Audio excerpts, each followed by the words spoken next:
Hi friends, welcome to my YouTube channel InfoZone. Hope all of you will be fine. I'm here with a new informative video for you. जी दोस्तों, तो आज की video में हम पढ़ेंगे present perfect continuous tense के बारे में. Present perfect continuous tense is used to show something starting the past and has continued up until now. एक काम जो माजी में स्टार्ट हो चुका था और अभी तक वो जारी है, अभी तक वो काम मुकम्मल नहीं हुआ, उस केस में हम present perfect continuous tense use करेंगे. Subject. A subject is a part of sentence that contains the person or thing performing the action in a sentence.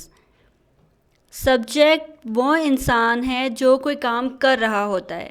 जैसे मैं फूल तोड़ रही हूँ. अब काम करने वाला कौन है? मैं. टिम चाय पी रहा है. इसमें चाय कौन पी रहा है? टिम. टिम एक काम कर रहा है और ये कौन है? सब्जेक्ट. सब्जेक्ट वो होता है जो कोई भी काम कर रहा हो. Object. The object of a sentence is the person or thing that receives the action of a verb. It is the who or what the subject does something to. Object वो है जिस पर काम किया जा रहा होता है. जैसे मैं फूल तोड़ रही हूँ. अब मैं तोड़ क्या रही हूँ? फूल तोड़ रही हूँ. तो काम किस पर हो रहा है? फूल पर हो रहा है. ऑब्जेक्ट इसमें क्या है? फूल इसमें ऑब्जेक्ट है. Verb. A word used to describe an action, state or occurrence. Verb हम कह सकते हैं काम, कि कोई भी काम एक जुमले में क्या हो रहा है. अब मैं फूल तोड़ रही हूँ, तो काम इसमें क्या हो रहा है? तोड़ा जा रहा है फूल को. वर्ब क्या होगा इसमें? तोड़ना. जैसे अली खेल रहा है. अब इसमें काम क्या हो रहा है? खेलना. तो वर्ब इसमें क्या होगा? खेलना. तो सबसे पहले हम सेंटेंस स्ट्रक्चर देखेंगे प्रेजेंट परफेक्ट कंटिन्यूस टेंस का. सब्जेक्ट के साथ हम हेल्पिंग वर्ब यूज़ करेंगे हैज़ और हैव. प्रेजेंट परफेक्ट में हैज़ और हैव इस्तेमाल किया था. इस प्रेजेंट परफेक्ट कंटिन्यूस टेंस में भी हम हेल्पिंग वर्ब हैज़ और हैव ही यूज़ करेंगे और साथ में हम बीन यूज़ करेंगे. हैव बीन या हैज़ बीन. और प्रेजेंट पार्टिसिपल या फिर फर्स्ट फॉर्म ऑफ वर्ब के साथ आईएनजी यूज़ करेंगे क्योंकि एक काम अभी तक जारी है, अभी तक मुकम्मल हुआ नहीं है. और फिर सिंस और फॉर के बाद हम time of starting an action, कि कोई भी काम कब शुरू हुआ था या कितने ड्यूरेशन के लिए रहा था.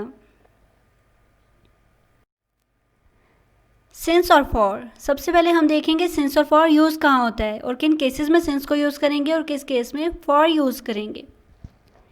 For is used for when we measure the duration, when we say how long something last. For हम तब यूज़ करेंगे जब हम किसी चीज़ या किसी काम का ड्यूरेशन देखेंगे कि कोई काम कितनी देर तक रहा था.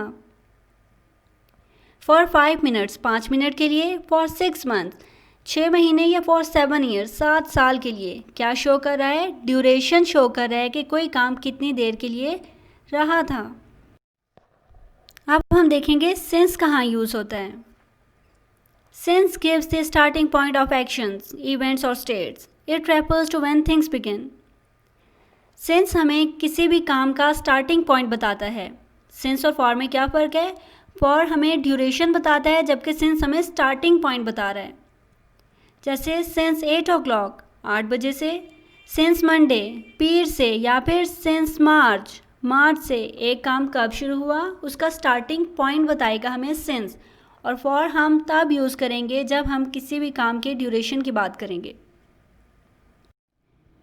आई के साथ हम हेल्पिंग वर्ब कौन सा यूज़ करेंगे? हैव. फर्स्ट पर्सन सिंगुलर के साथ हेल्पिंग वर्ब यूज़ होगा have. I have been writing. Present participle के साथ आईएनजी यूज़ करेंगे.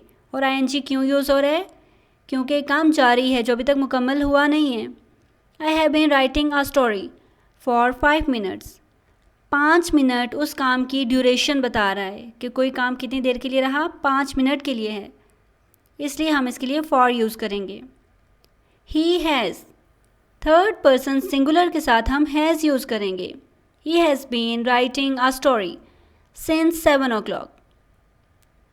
7 o'clock हमें स्टार्टिंग टाइम बता रहा है एक काम का, इसलिए हम इसके साथ क्या यूज़ करेंगे? सिंस. नेगेटिव या मनफी जुमले में कन्वर्ट करने के लिए हम सब्जेक्ट के साथ हेल्पिंग वर्ब हैज़ और हैव यूज़ करेंगे और हेल्पिंग वर्ब के बाद हम सिर्फ नॉट का इस्तेमाल करेंगे.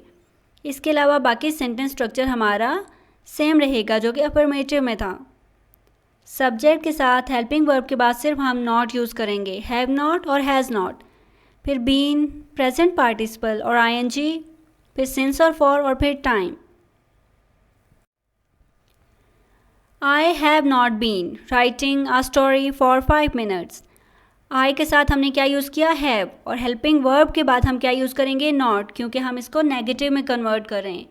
आई have not been writing a story for 5 minutes. 5 minutes duration show कर रहा है, इसलिए हम इसके लिए फॉर यूज़ करेंगे। He has not been writing a story since 7 o'clock।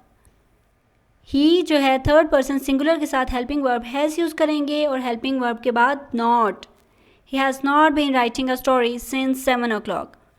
7 o'clock हमें स्टार्टिंग टाइम बता रहा है, इसलिए हम क्या यूज़ करेंगे, सिंस। इंटरोगेटिव या सवालिया जुमले में कन्वर्ट करने के लिए हम हेल्पिंग वर्ब को सेंटेंस के स्टार्ट में लिखेंगे। हेल्पिंग वर्ब यहाँ पे कौन से यूज़ हो रहे हैं, हैज़ और हैव। हैज़ और हैव को हम सेंटेंस के स्टार्ट में लिखेंगे और फिर सब्जेक्ट के साथ बीन, प्रेजेंट पार्टिसिपल और आईएनजी, क्योंकि काम जारी है उसके लिए हम प्रेजेंट पार्टिसिपल के साथ आईएनजी यूज़ करेंगे। फिर सिंस और फॉर के बाद टाइम। हैव आई बीन, आई के साथ हेल्पिंग वर्ब यूज़ होगा हैव, फर्स्ट पर्सन सिंगुलर के साथ हेल्पिंग वर्ब यूज़ हो रहा है हैव, और हैव को हम सेंटेंस के स्टार्ट में लिखेंगे। बाकी सेंटेंस स्ट्रक्चर हमारा सेम रहेगा। Have I been writing a story for 5 minutes. Has he been, he हमारे पास थर्ड पर्सन सिंगुलर है और उसके लिए हम क्या यूज़ करेंगे, has. He has been writing a story since 7 o'clock। 5 minutes duration show कर रहा है जबकि 7 o'clock स्टार्टिंग टाइम शो कर रहा है। If you like this video, give it a thumb up and drop your valuable suggestion in the comment section below so we may bring better content for you. Thanks for watching.